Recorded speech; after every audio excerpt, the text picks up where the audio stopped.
This video is brought to you in part by Inked Playmats at inkedplaymats.com, your place for custom-made playmats. Design your own or shop from other featured designers. Use promo code KLOTZ to save 10% on your order.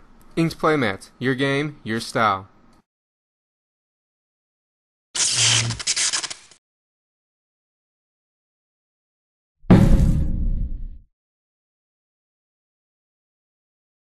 Hello everybody, this is Kevin from KlotzProductions, and welcome back to Game 2 of the match between Blue-White Illusions and Wolf Run Ramp. Alex led the game off on the play with a tapped root-bound crag, and then Nick laid down an island and used it to cast a ponder.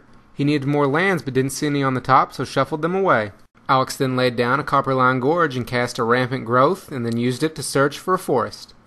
Nick then cast the Lord of the Unreal, and then followed it up by paying 2 life, going down to 18 in order to cast the Gitaxian Probe. He took notes on Alex's hand and then drew a card. Alex then laid down an Inkmoth Nexus and put a Viridian Emissary into play. He then cast another Rampant Growth and searched for a mountain this time. Nick played another Ponder and found himself a Glacial Fortress. He then used a Vapor Snag to bounce the Emissary, doing 1 damage to Alex, dropping him to 19, and then attacked with his Lord for 2 more damage, dropping him to 17. For Alex's next turn, he started off by animating his Nexus and attacking for 1, giving Nick his first poison counter. Then post-combat, he resolved another Viridian Emissary. Before the end of the turn, though, Nick used another Vapor Snag to bounce the Emissary and drop Alex to 16. Nick then resolved another Lord of the Unreal and then followed it up with the Gitaxian Probe. He then attacked with his first Lord for another 2 damage, dropping Alex to 14. Alex then replayed his Emissary and then followed it up by casting a Garruk the Relentless. He used the Garruk to kill one of Nick's lords, causing it to transform into Garruk the Veil-Cursed. Nick was able to exile the Garruk using an Oblivion Ring. However, Alex drew another one off the top and used it to kill the other lord. He then animated his Nexus and attacked again, giving Nick his second poison counter. Nick then resolved yet another Lord of the Unreal and followed it up this time with a Phantasmal Bear. Alex then used Garruk's Minus ability to sacrifice his Viridian Emissary in order to search for an Inferno Titan. He also found himself a mountain from the Emissary. He then cast the Titan, doing 2 damage to the Lord to kill it and 1 to Nick, dropping him to 17.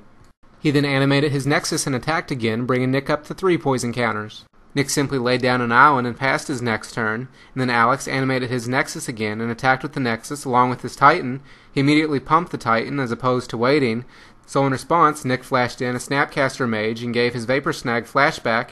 He then used the Snag to bounce the Titan and do 1 more damage to Alex, dropping him to 13. Then the damage from the Titan resolved, killing the Phantasmal Bear and dropping Nick to 15. Then Nick also went up to 4 poison counters from the Nexus. Nick then played a Delver of Secrets and then attacked with his Mage, dropping Alex to 11. Alex then recast his Inferno Titan, however Nick countered it this time with a Flash Freeze.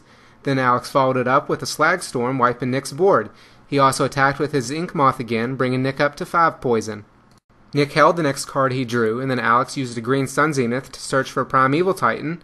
When the Titan came into play, he found himself 2 Kessig Wolf Runs and put them into play as well. He then animated his Nexus and attacked. However, the 1 card in Nick's hand was a Gut Shot, so he paid 2 life, going down to 13 in order to cast it and kill the Nexus. Nick then played a Phantasmal Bear, however Alex just trampled over it with his Titan, and with a pump from the Wolf Run, it was enough to do lethal to Nick, giving Alex the win and taking them to Game 3. So that's it for this game. I hope you all enjoyed it. You can find the full version and the annotations at the end, along with highlights of previous gameplays. And as always, if you like this or any other video, remember to give it a thumbs up and add it to your favorites, and then subscribe to be notified when new videos are online.